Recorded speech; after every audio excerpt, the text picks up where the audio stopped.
Chapter 1: The Journey of the Exceptional Vehicle. The Nissan Skyline R34 was banned in the United States. It became a police case and a runaway.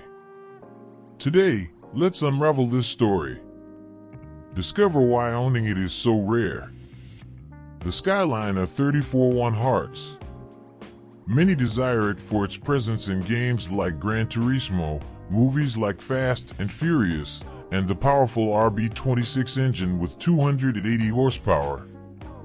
This 2.6 turbo engine is widely valued for modifications. However, this car is Japanese. Unlike other Nissan models, the Skyline was not meant for export. Its design does not meet American standards. Importing it requires safety and emission adaptations. One curious detail: it has a right-hand drive. In Brazil and the United States, we drive with the steering wheel on the left. So, this detail becomes a challenge. If you think it's just the steering wheel, there's more to the story. Chapter 2: Revelations. To understand the ban of the Nissan Skyline in the United States, let's go back to the 80s. The root of the problem? Complaints from brands like Porsche, Mercedes, and BMW. At that time, many Americans found competition with foreign vehicles unfair because the dollar was worth less than the euro. It was more economical to buy a European car than an American equivalent.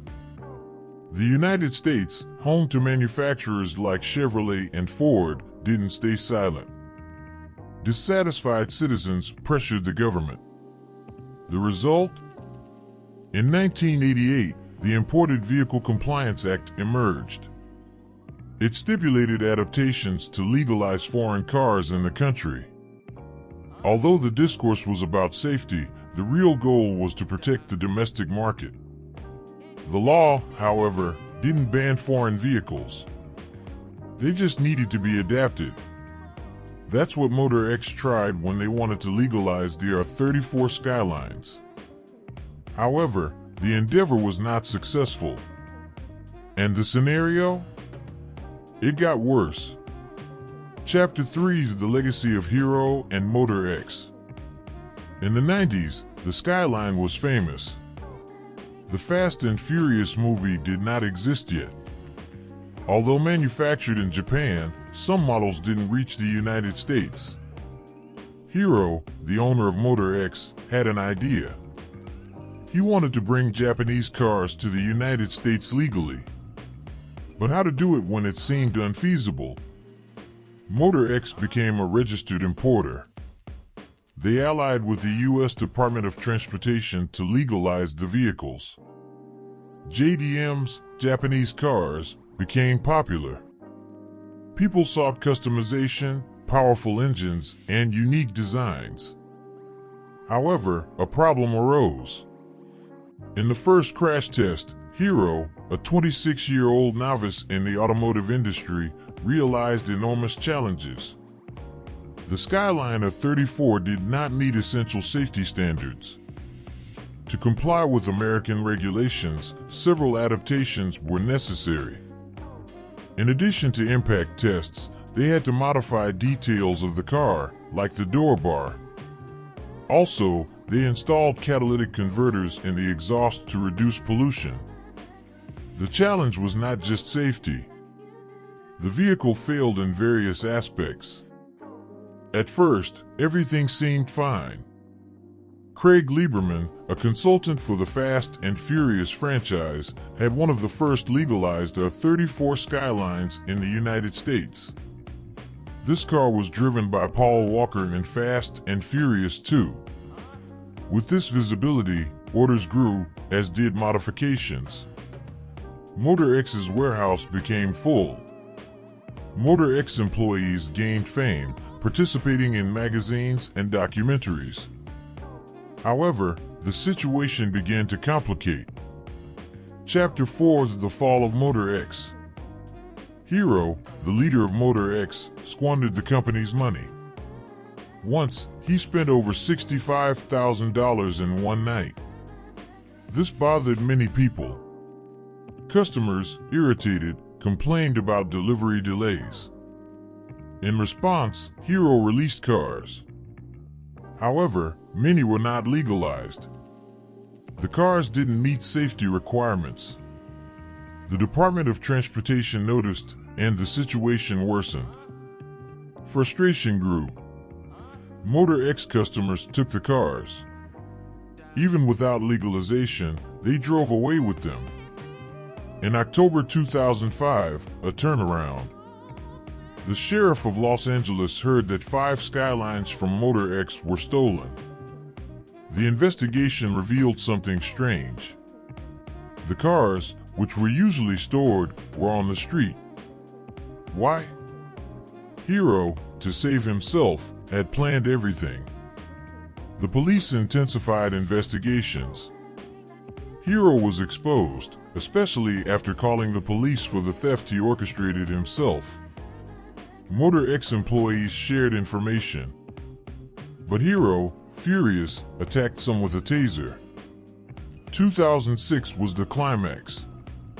After deceiving customers, distributing illegal cars, orchestrating a fake theft, and attacking employees, Hero disappeared. His whereabouts remain unknown to this day. Chapter 5: The Destiny of the Skylines. After the end of Motor X, several people were arrested. The government confiscated all Skylines. However, some were returned after analysis as they were legally acquired. Currently, there are 14 licensed R34 GTR Skylines in the United States. But Motor X had many more. The majority was confiscated and crushed. Yes, the vehicles were destroyed. It's disheartening for fans. The mentioned 14 are only R34 GTR models.